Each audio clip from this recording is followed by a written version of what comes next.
All right. Hello, everyone. Welcome to our Team Vibe with Me team call. It is Monday, February 4th. I was about to say the time, but like, who cares what time it is? But thank you for jumping on, or if you're watching the recording, welcome. Thanks for tuning in. My name is Francesca Braccio, and I'm either your coach or you're probably going to be watching the recording. I am your coach's coach.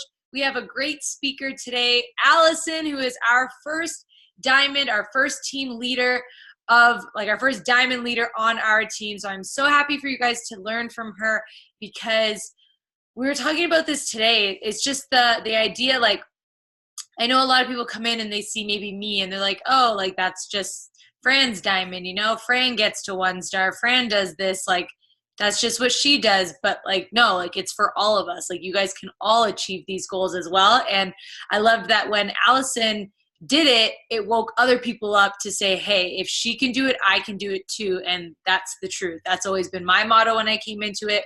And I'm happy that she has adopted that as well, because it's true for all of us. So I'm going to pass it over to her. She's just going to talk about how she got started with all of this. And I think she's a really great example of someone who didn't have a super strong warm market. So she started right off the bat on social media and has grown a badass business and continues to grow with it over a year in. So I'm going to pass it over to you, girlfriend. I will mute myself, unmute you, and take it away. Hello. So like Fran said, my name is Allison. I am a part-time Beachbody coach, right? I'm a diamond leader now, and I'm shooting for 1-star diamond, which means I'm trying to build my own team, and I'm a full-time teacher. So that means that I'm a super busy person, but I've still been able to make this business work for me. And even just before starting to talk about your cold market, I think it's really important to talk about mindset and the mindset shifts that I think got me to here, but also continuing to progress. So when I first started, I was hungry. Like, I believed in myself, and I never really thought that I would fail. I just knew that this was hard and that it was going to take a little bit of time to get good at it. So the number one thing, I'm going to tell you 3 things that I feel like have helped me progress. One is self-belief.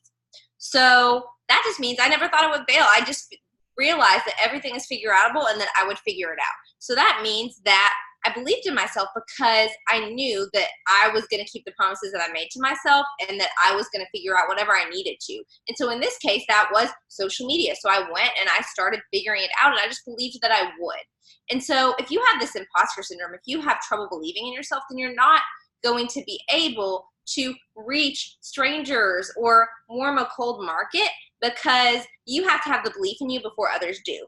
And so if you're struggling with self-belief, it's time to get it together, pop some personal development on that, listen to every single podcast, listen to a ton of books until you can get that self-belief, because that has to happen in order for you to be successful. And that happens as you go. So it doesn't mean you have to have all this confidence, all this belief when you start, but you have to believe that you deserve success and that you have something to offer people. And if you don't think you have something to offer people, then you're wrong. You do. And that's what's amazing about this business, is because every single person has a space and has people that they can talk to.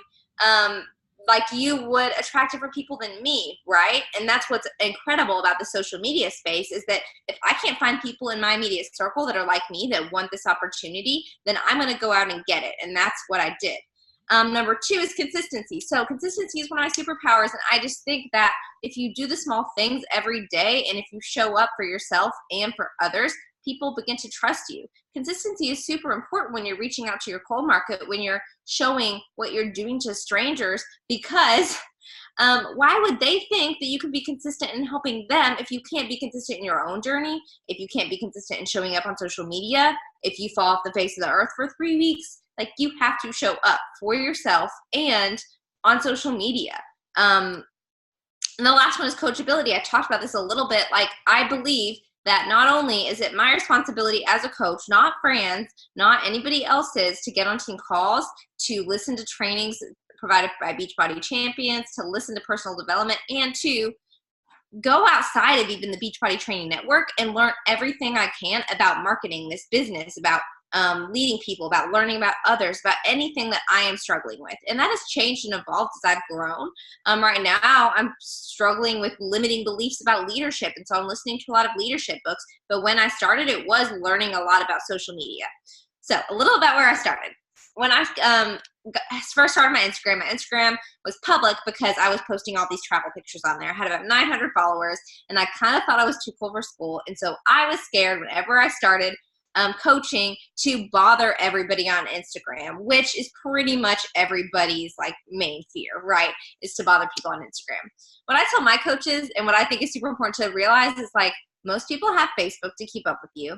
If you feel like you're having some kind of block, then you can create a whole new fitness Instagram page if you want to, or you could just merge your life. You could merge everything about you into your Instagram, and part of that from now on is going to be health and fitness.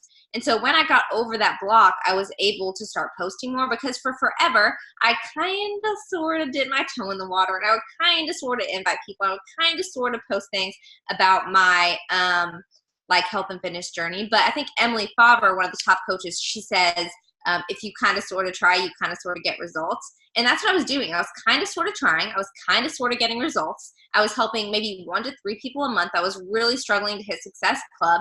And that was for a lot of reasons, but a lot of it was just mindset and the belief in myself that I had something to offer, and the fear of other people that I knew judging me. And what really changed that for me was the figuring out what my why was. And this might not seem related to your cold market, but it really, really is. You have to figure out why you're doing what you're doing, because if you don't know, then you aren't going to want to reach out to a stranger when it's scary. You aren't going to want to learn more about social media when it's hard or when you're busy. You're not going to want to send out messages when you're tired. And so when my why went from just paying off my Shaco to realizing, like, I want this Shaco to help me live my healthiest life, to keep me consistent on a health and fitness journey, to give me energy every single day, and I want some extra money to travel because I do not have that money as a teacher, then I begin to like feel that why. Like I'm sweating just talking about that, and it's changed a lot and it's evolved, but that made me excited, and that made me really, really delve into the things that I'm about to teach you. So that's a lot of mindset, but like before I kind of dove into this, I think that it's really important to talk about, because I think we all have this scared like judgment or thought of what people are thinking of us. And a lot of the times we're holding ourselves back off of hypothetical judgments. Like we think that these people are thinking things about us when really they aren't thinking about us at all. And if they're people that you know, they can unfollow you. It's your social media. Or they can just keep up with you on Facebook. I've had friends unfollow me. I've had coworkers unfollow me. You really have to detach yourself from that and just do you. Because if you are coming from a place of good, then people's judgments shouldn't matter, because it doesn't say anything about you. It just says things about them. And so, and also, like when I first started, I was like, what are these people going to think? And then one day I was like, I don't know these people. Why does it really matter what they think? So if you're talking about cold market, the whole point of what I'm about to teach you is to warm the cold market. But if you can't warm them, then peace. Like, who cares? They're strangers. That chick lives in Washington. Like, she's never going to see me. Like, who cares what she thinks about me? Who cares if she thinks I'm salesy? Who cares if she thinks I'm too fat, too skinny, too annoying, too anything? Because she doesn't know me. I've had dudes like say, you're really too skinny, you look better in your before picture. I've had women say, you're super salesy, or like you make other people feel bad because they don't do your programs. I know that I came from a place of good intention. And so if you are coming from a place of good intention, write it down a freaking million times. Like, this is a gift that I am trying my best to give to others. And then whatever you do, it doesn't matter. You're just going to learn and fail forward. And you're going to not care as much about those people's judgments. And I don't care if you have to write a giant sticky note on your desk that says, these people are strangers, stick it there. I don't care if you have to write a giant sticky note that says, people's judgments are just about them and not me, stick that there. But if you're struggling with that, you really have to do some work around it. And like Rachel Hollis, like that writes Girl Watch Your Face, I really love listening to her on this because she speaks a lot on judgment. But now I'm going to jump into like warming your cold market. So if you have a pen and paper, totally great, because I'm going to try to give you some actionable things, because I'm a person who loves to take action. And before I start, realize that Fran does things differently than me. Other coaches do things differently than me. But every single training that you watch, whether it's this one or another one, I just want you to, I call them thought McNuggets. I just want you to think about a thought McNugget that you could take away from that training, because so many people watch 1,000,005 trainings and they never take action. So think about one action item that you can take, write down all the action items, keep what works for you, try a bunch of stuff, throw spaghetti at the wall until something sticks, and realize that these are just things that have worked for me, but they might not work for you because we all have different audiences and different people. So there's 3 steps that I think are really important in warming your cold market. The number 1 step is find your people. So if you are looking for a cold market, there's a lot of ways that people can just happen to find your bio if it's public. But you don't want to wait for people to just happen upon your Instagram bio, because that's not intentionality. That's not finding your people. But I want to talk real quick about your Instagram page really quickly, because what happens is people start implementing all these things I'm going to teach you. But if their Instagram page is not looking right, then it's not going to be helpful. Is everything okay, friend? I think you're muted. So your Instagram page, it is your storefront. So that means that people are going to make a decision within 2 seconds whether or not to continue following you or not. And it's really important that when they go to your page, they know, am I going to follow this person? Are they going to entertain me? What is going to happen at this person's page? Are they here to help me? What is it? Because they're just going to look at it and think, is this entertaining? Is this helpful? If it's not, then they're going to peace out. So you need to realize that your feed, if there's nothing on there, people are not going to know, A, that you can help them, or B, whether or not they want to continue following you. So the chances are they're just not going to continue doing it. So 2 really common problems I see with this with new coaches. One is that they decide they're going to be a Beachbody coach, and they decide to post every single thing about Beachbody ever in the entire world. They have pictures of Shanti. They got pictures of they have shake selfies. They have pictures of them working out. They have a picture of their team call. They have every single thing on their page is Beachbody. And then everybody that is not on a health and fitness journey is going to unfollow you and think you're annoying, because not everybody always wants to hear about Beachbody, right? We want to hear about other things in our life. Even I would get sick of seeing somebody post about Beachbody, and I freaking love Beachbody. The other common problem I see is that people say they're a coach. They might be posting a workout selfie or a workout still to their stories here and there. But if people go to your Instagram feed and they do not see things that are related to health and fitness and other areas of your life that are lifestyle, then they're not going to know that you can help them. And they're how are they going to even know that you're providing value, that you're on a health and fitness journey, anything? Because they won't even get to your Instagram stories. They're going to go to your Instagram feed, just see, oh, this random person followed me. I don't really see any reason why I would follow them back. I don't know them. Why did they follow me in the first place? And then they're going to exit. But if they come to your Instagram feed, see that you have things in common and see that you're providing value, then maybe they'll stick around. Maybe they'll follow you back. So it's important to check yourself on that. Go to your Instagram feed, see if it looks like you were interested in health and fitness stuff, but you're not only posting health and fitness stuff, right? People come to social media for entertainment because they're bored, and for value. Mostly entertainment, mostly entertainment, honestly. So if you can provide value in an entertaining way, that's just a bonus. But they don't come to social media. They're not looking for a random stranger to help them. They're just happening upon things because they're bored most of the time. So I want you to make a list of 4 to 6 things about you. I know this is in Fran's training. It's in mine. It's in all the trainings because it's so damn important. Make a list of 4 to 6 things about you. Mine are traveling, teacher, cats, post-grad. So that means I live in a post-grad life, getting married soon, wedding planning, just bought a house. Productivity, gut health, that's 6. And then exercise and health and fitness, that could be 7, whatever. 4 to 6, 4 to 7. And then you're never going to be lost for what to post about because you're just going to cycle through those things. I actually even sit down with my planner every single week and I write Monday, Tuesday, Wednesday, Thursday, Friday, Saturday, Sunday, and I cycle through the things that are my things and I rearrange them. It doesn't have to be meal plan Monday or travel Tuesday or anything like that, but I'm making sure that I'm cycling through those things about myself. And then when people come to your page, if they're interested in any of those things, they're going to see that you can provide value in those areas. If they see that you're posting travel pictures and they love to travel, maybe they'll follow you. If they see that you're posting pictures of your cats or I'm dancing around in the living room with a cat, then they might follow me because they love cats. If they are on a health and fitness journey and they see that I'm posting about that, then they might be interested in that. But the thing is, you don't want people to follow you or to only follow you if they're interested in health and fitness, because if that's the case, they might already have something that works for them. You want people to also follow you for all the other amazing aspects of who you are as a human. So I cycle through those things. So do people know that they want to follow you? That's the gut check you have to ask yourself when you go to your Instagram feed. That's why a feed is important. A feed is your storefront. It's where all the pretty polished pictures are. And Instagram stories is what is behind the scenes that will draw people in to kind of keep them around and learn to trust you. So these are strategies on how to find people. Great things to write down, because this is how I went out of my way to find people. When I first started as a brand new coach, before I was Emerald, I followed 10 people a day.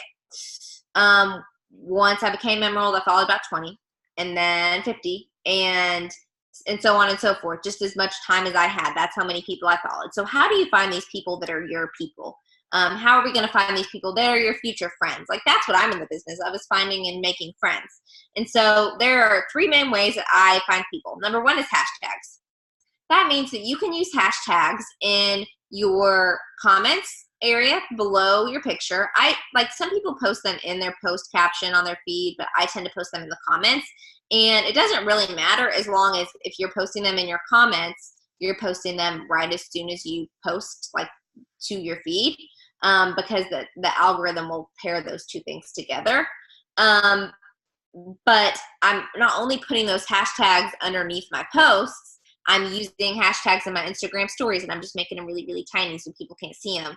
And I'm also searching hashtags to find other people like me.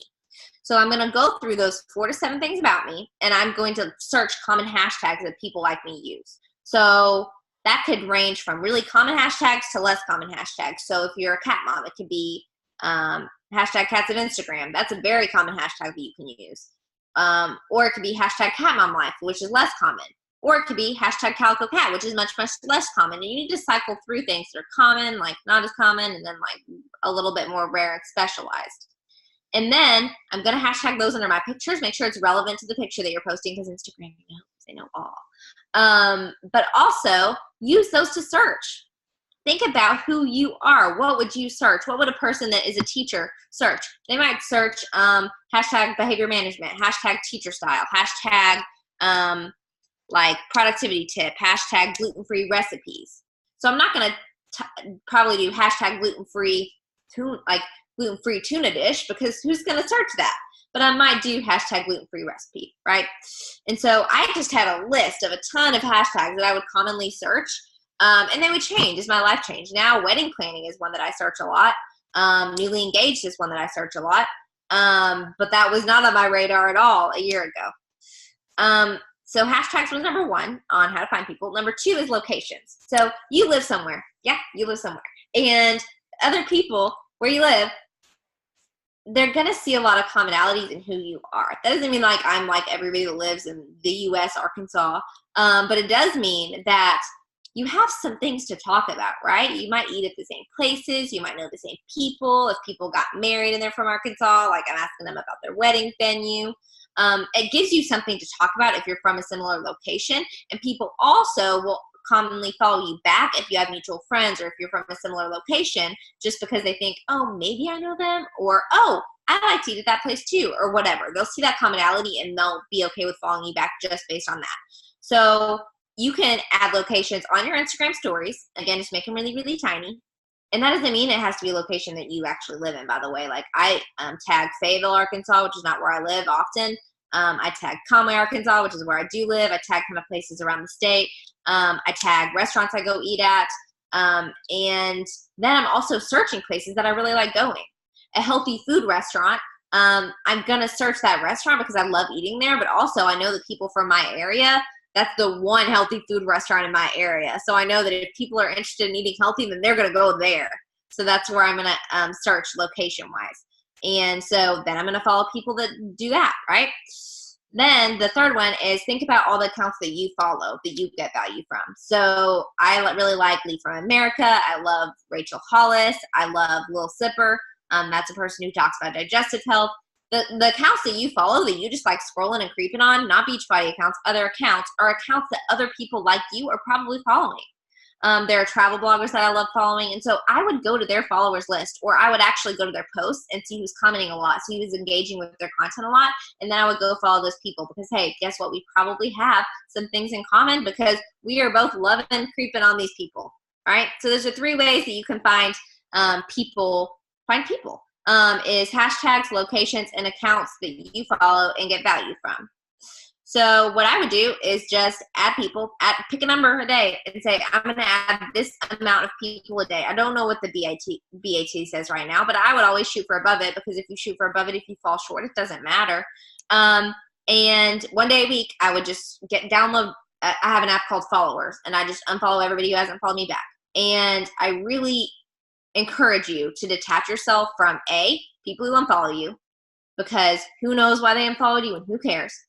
And detach yourself from people who don't follow you back, because some people don't get on Instagram for 6 months at a time. Who cares if they follow you back? So there were times, and there are still times, where I have to open my app, open the Followers app, and say, it doesn't matter. It doesn't matter. It doesn't matter. I say that in my head, because I was so scared for a while that people that I knew were unfollowing me, and it would hurt. It would give me a pang every single time. But if you tell yourself the story that it doesn't matter enough, then it really doesn't matter. And you start to believe that, right? So that is finding your people. Very important that you have your Instagram page set up so that when these people come to you, they're wanting to follow you. So that means that you're cycling through those 5 things. They know that you are a person who has something in common with them, some kind of value they can get from your page probably, right? So number 2 is build trust. So I'm talking about like 3 different ways to warm your cold market. Number 1 is find your people. Number 2 is build trust. So here's the thing. When we invite strangers on Instagram, if you're just sending random messages to them, inviting them to your next group, then you are asking a stranger to give you between $160 and $200 and like up to $300 right now, right? For a Transform 20 challenge pack. That's not realistic. Like if somebody came up to me on the street and said, hey, do you want to buy this thing? It's $300. I would say, Pachá, get away from me. And so I think that we lose the fact that, like, why do people not want to join our groups? What was me? Like, people don't want to join me. People don't like me, whatever. It's not even that. It's people don't trust you yet. They don't know you. And that has to be okay. And you have to get that through your head, because if, like, you have to realize that you thought that way too. You've gotten giant paragraphs in your inbox and been like, delete, unfollow. Like, you've probably done that as well. And that's okay, because that's a human reaction. We don't trust what we don't know. And so people don't know you. They're not going to automatically trust you typically. And so how can we build trust with people that we don't know? I'm going to talk about talking to them in a minute, but talking to them is one of them, believe me. But you got to provide value. So Angie Lee, one of the people that I listen to that isn't a Beachbody coach, she's just in health and fitness coaching marketing. She talks about how it's important to provide 80% value and 20% lifestyle. Like if you're just going to balance lifestyle and value. It's because, like, yeah, people care about your lifestyle, but people like want to know, like, so what? So before you post something, whether it's Instagram story, whether it is a post on your feed, ask yourself, so what? Is it entertaining them or is it providing them value? So example, I'm just going to look at my Instagram stories because I don't know an example off my head. So example, for a while I was just posting my workouts. And then I asked myself, so what? Like, why do they care about watching my workouts on Instagram stories? So then I thought maybe I could show them, okay, this is the regular one. This is the modification. This is how you can modify this if you're at home. This is how you can motivate yourself if you don't want to do the workout in the morning. And yes, I was still posting my workouts and showing them that I was doing the thing, because consistency. But it was important that I provided value as far as that goes. Talking about teaching. This is me dancing in my classroom. You can't see it, but it's me dancing in my classroom. I do it every single day almost that I go to school. That's not really providing any value to anybody besides me looking cute and making somebody smile, but it's entertaining. So that can be the value in that. I'm talking about a podcast that I loved listening to. That's providing value because people can go listen to that. So you need to just be providing value. And what do you know that's valuable? You probably don't know that what you know is valuable, but it is, because you need to take all those things that you wrote down and make a list. I have a list on my phone actually about this. Every time I think of something that I know that other people might not, I write it down. So that means I'm looking at my cat right now. I could make a post about how I got my cats to stop scratching at my couches. Like probably 80% of people are going to find no value from that, but 20% of people might find value from that. I might make a post about where to find teacher clothes.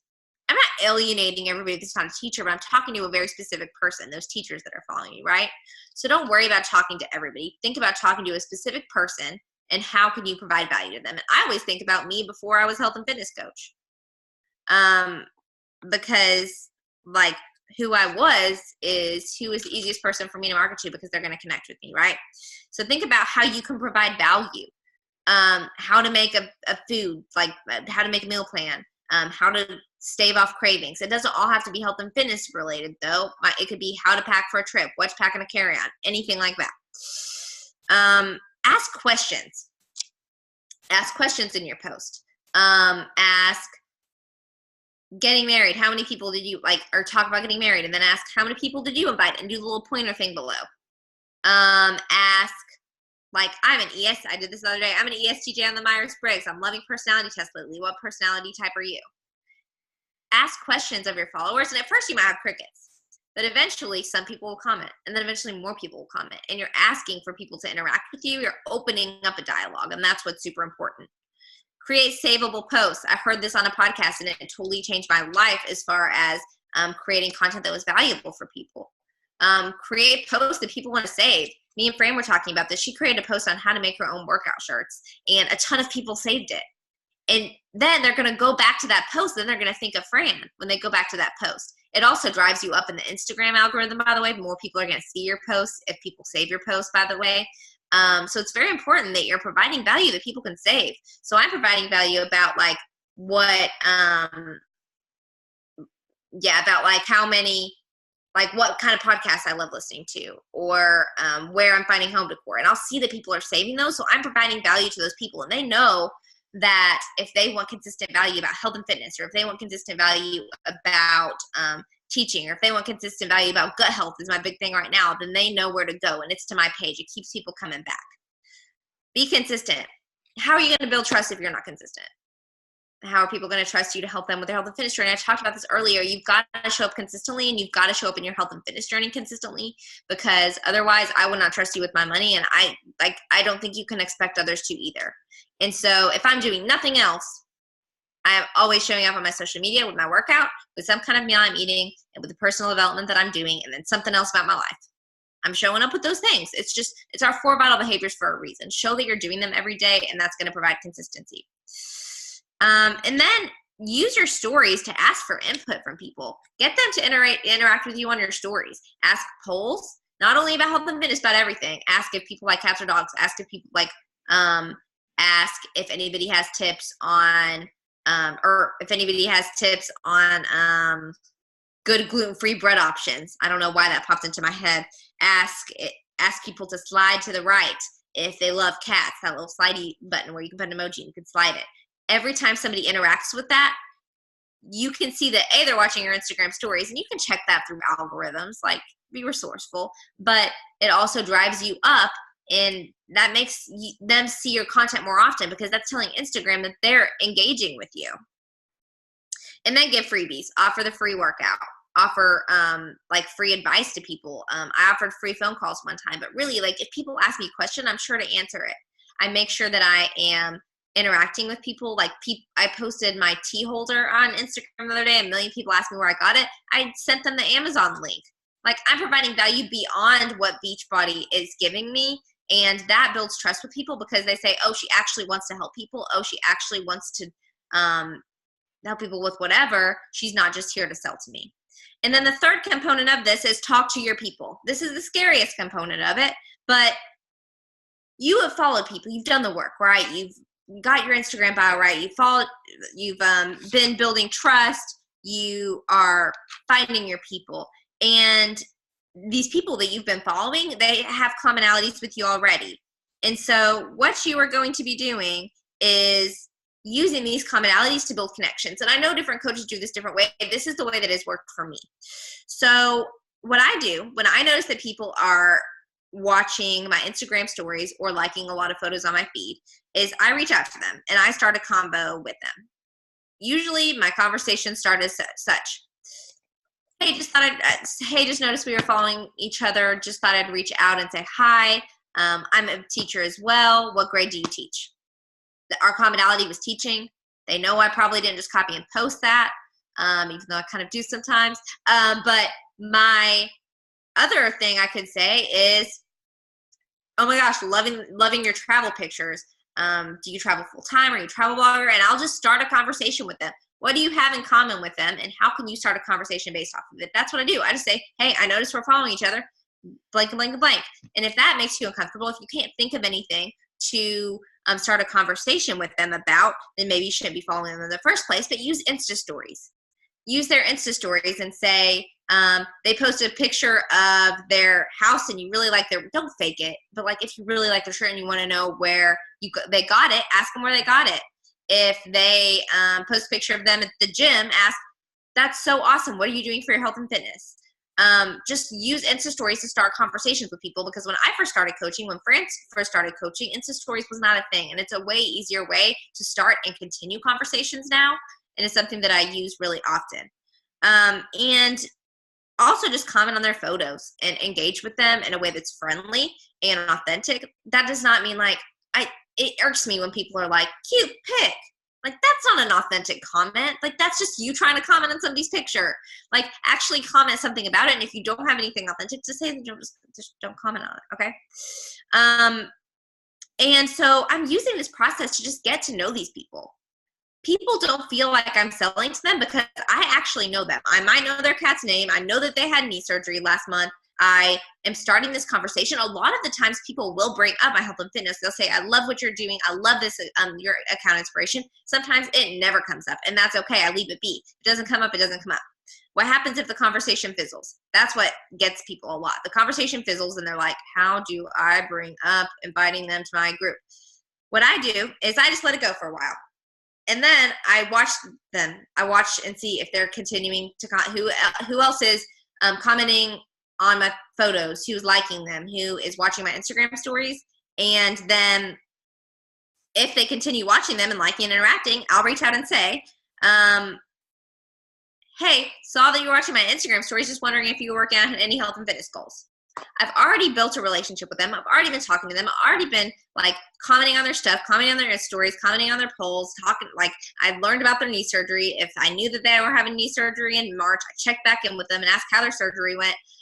If I knew they were getting married, I said, hey, I hope your wedding was amazing. I check in with people just to be kind to them. That's the thing. You have to learn, you have to switch the mindset off the numbers and turn on the mindset of making friends. Realize that if you make friends with people, then they're going to trust you. And if they ever need this, then you are who they are going to think of. If you're providing value, if you're talking to them, if you're being authentic, if you're not being salesy and not focusing on the numbers and focusing on the sale and just like carbon copying a paragraph to them, then they're going to realize that you are a person who truly wants to help them. And the worst that can happen is that you've made a new friend. And if they ghost me, if they never comment back, I just continue commenting and liking on their photos. And if they continue commenting on my stories, I might reach out to them another time. And I might just say, hey, notice you were still liking my stories. Totally cool if you were just scrolling.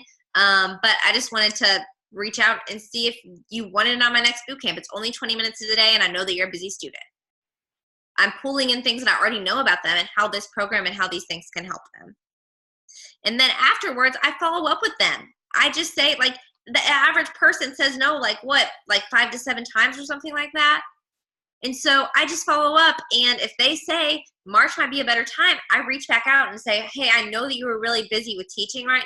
Like in January, you were a little overwhelmed, but I have this program that's 20 minutes a day, and you said that March might be a better time. Are you interested in trying it? If I wouldn't say it to a person, if I feel salesy and slimy, if I feel like I want to go hide in a hole after I type a message, then I'm probably not going to type it. But you have to realize that starting the conversation being the scary thing, it doesn't have to be the scary thing. It can just be the thing that can make a friend, that can change a person's life. Whenever I am worried about bothering somebody, I think about one of my challengers, Chelsea, who's lost 60 pounds, and how this has helped her. And what if I hadn't reached out to her? What if I hadn't slid into her DMs? Think about my mom, who's lost 30 pounds. What if I would have never asked her? I think about, like, if me and Fran had never talked about random, like, our cats or whatever on Instagram, then, like, you know, what would have happened? So I'm sorry that I talked so long, but I'm done now. So, yeah, that's it. No worries. That was great. So much information. I saw Catherine, like, crazy scribbling notes there. She's got pages. Good. Awesome. And definitely great call to listen to. But remember, got to take action. So I want you to think of what is something that you're going to take action on. Maybe it is just starting a conversation with the people who have been following you, and just exactly how Allison said, looking at their page first, commenting and liking on their stuff, but then reaching out and being like, hey, I saw you just went to this place that I'm about to go on vacation, or like something like that, and just start the conversation. You don't have to invite them or anything in the first message, just start the conversation. So that's definitely something to take action on either today or tomorrow for sure. All right, so let's take a quick photo before we get kicked off here, and then we will get going. So okay, I'll take a picture. Same assignment for those who are watching the recording as well. All right, thank you guys. Have a good one. We'll talk to you later. See you.